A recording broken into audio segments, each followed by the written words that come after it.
မြေပိုင်ရှင်တထေးကြီးဦးတင်ဟာရွာမှာချမ်းသာဆုံးလူဖြစ်ပါတယ်။ဦးတင်ကသူ့သမီးလေးပြည့်ပြည့်နဲ့တူတူအငိမ့်မကြည့်ရင်ပြည့်ပြည့်ကနှလုံးရောဂါထပ်ပေါက်လာလို့စိတ်ကူပေးရတယ်။အဖေကသူ့သမီးလေးယောဂတက်တာအောင်ပုံပြလေးပြောပြတယ်။တနေ့မှာတော့ပြည့်ပြည့်ကအိမ်သားတွေကိုကားမောင်းပြီးတနေရာလိုက်ပို့တယ်။ကားမောင်းမကျွမ်းကျင်တဲ့ပြည့်ပြည့်ဟာမော်တော်ဆိုင်ကယ်စီးလာတဲ့ကောင်လေးတယောက်ကိုဝင်တိုက်မိတယ်။သူကတော့ဇော်မင်းဖြစ်ပါတယ်။တရားရသွားတဲ့ဇော်မင်းကိုပြည့်ပြည့်ကအာနာနေမိတယ်။တရက်နေ့ရက်ကြတော့ဇော်မင်းကသူတို့အိမ်ကိုရောက်လာတယ်။ဇော်မင်းဟာဦးတင်တို့လက်မြေကိုလေးလာကျင်နေတဲ့ရှေးကောင်သူတေသနာပညာရှင်တယောက်ဖြစ်ပါတယ်။ဇော်မင်းရဲ့ဘဝတုဒ္ဒပြည့်စုံမှုတွေကြောင့်ဦးတင်ရောပြည့်ပြည့်ကပါသဘောတွေကျလာတယ်။ဇော်မင်းကသူ့ရဲ့လက်ထောက်နဲ့တူတူမြေနေရာတွေစီတွားလိလာတယ်။ဇော်မင်းနဲ့ပြည့်ပြည့်ကအချိန်နဲ့ကြာလေပို့ပြီးရင်းနှီးလာလိပါပဲ။ပြည့်ပြည့်ကစာရေးဆရာတယောက်ဖြစ်ချင်နေပြီးဇော်မင်းကတော့ပကြီးဆရာတယောက်ဖြစ်ချင်နေတာပါ။ကြာတော့လေအိုဂျင်ထာအိုဂျင်တီကျိုဂျင်ထာကျိုဂျင်ကြီးဆိုသလိုပဲချစ်သူတွေဖြစ်သွားကြပါပြီ။တနေ့မှာတော့ဆိုရကပြည်သူတွေရဲ့မြေပိုင်ဆိုင်မှုတွေကိုထိချုပ်တော့မယ်လို့သတင်းစာတွေထည့်တယ်။မြေတွေကိုထုတ်ရောင်းဖို့အကြောင်းဖန်လာတော့ဇော်မင်းကသူ့အသိနဲ့ချိတ်ဆက်ပေးတယ်။ဦးတင်ကပြည့်ပြည့်နဲ့လက်ထပ်ခွင့်ပြုလိုက်ပါပြီ။မင်္ဂလာပွဲမတိုင်ခင်ညမှာဇော်မင်းရဲ့ဦးလေးကရောက်လာတယ်။လက်ထပ်လိုက်တာကသူ့ရဲ့လူလိန်လှုပ်ရှားရတဲ့ဘဝအတွက်အချုံနှောင်တားဆီးဖြစ်လာလိမ့်မယ်လို့ပြောတယ်။စိတ်ထဲမှာမရေမရာဖြစ်နေပေမဲ့ဦးလေးစကားကိုနားထောင်ကတန်မိုးရှိတဲ့ပစ္စည်းတွေယူပြီးထွက်ပြေးတယ်။မင်္ဂလာပွဲနေ့မှာဇော်မင်းကိုရှာမတွေ့တော့ပါဘူး။အိမ်ကတန်မိုးရှိတဲ့ပစ္စည်းတွေမှန်သမျှနဲ့မြေတွေရောင်းရတဲ့ငွေတွေကလည်းအကုန်အတုကြီးဖြစ်နေပါတယ်။မင်္ဂလာပွဲပြက်ပြီးတနေ့ကြာမှပြည့်ပြည့်တို့က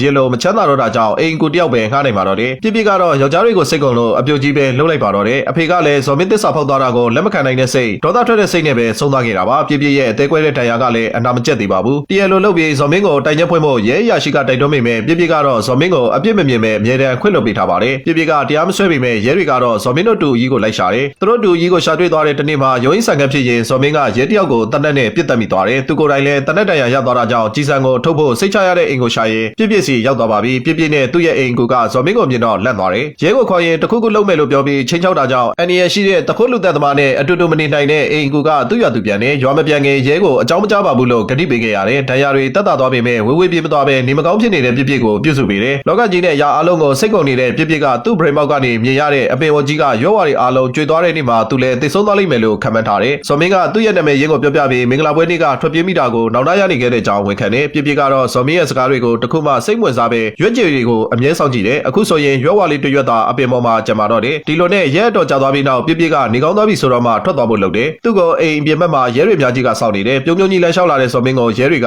အသိပြစ်ဖန်တယ်။ပြည့်ပြည့်အိယာနိုးလာခြင်းပထမဆုံးလုပ်တဲ့အလုပ်ကအပင်အိုကြီးကိုမော့ကြည့်တာပါပဲ။ရွက်ဝါတွေ့ရွက်ကအပင်အိုကြီးမှာရှိနေသေးပါပဲ။အပင်အောက်ကိုသွားပြီးအနီးကကြည့်လိုက်တဲ့အခါအရွက်ကတစ်ကိုင်းမှာကျိုးနဲ့ချီခံထားရတာကိုသိလိုက်ရပါပြီ။အရွက်လွင့်မသွားအောင်ဇော်မင်းကညာတိုင်းကျိုးနဲ့ပြန်ချီလေးရှိတယ်။ပြည့်ပြည့်ရဲ့အသက်16ကျင်တဲ့စိတ်ကိုလက်မလျှော့သွားအောင်အခုလိုမျိုးလုပ်ခဲ့တာပါ။ပြည့်ပြည့်ဟာနောက်ဆုံးသိရွက်လေးကိုကြည့်ပြီးဝမ်းသာကြည်နူးတဲ့စိတ်နဲ့မျက်ရည်တွေဝေးလာပါတော့တယ်။ဇလန်းလေးကတော့ပြီးပါပြီ။ငငယ်ကအเจ้าမတင်ရတဲ့ပုံမြင်လေးနဲ့ဆင်တူပါတယ်။เจ้าမဖိုးကြောင်နေတဲ့သူတွေကတော့မှတ်မိကြမှာမှတ်မိမှာပါ။အစုံထိကြည့်ပေးတဲ့အတွက်ကျေးဇူးတင်ပါတယ်။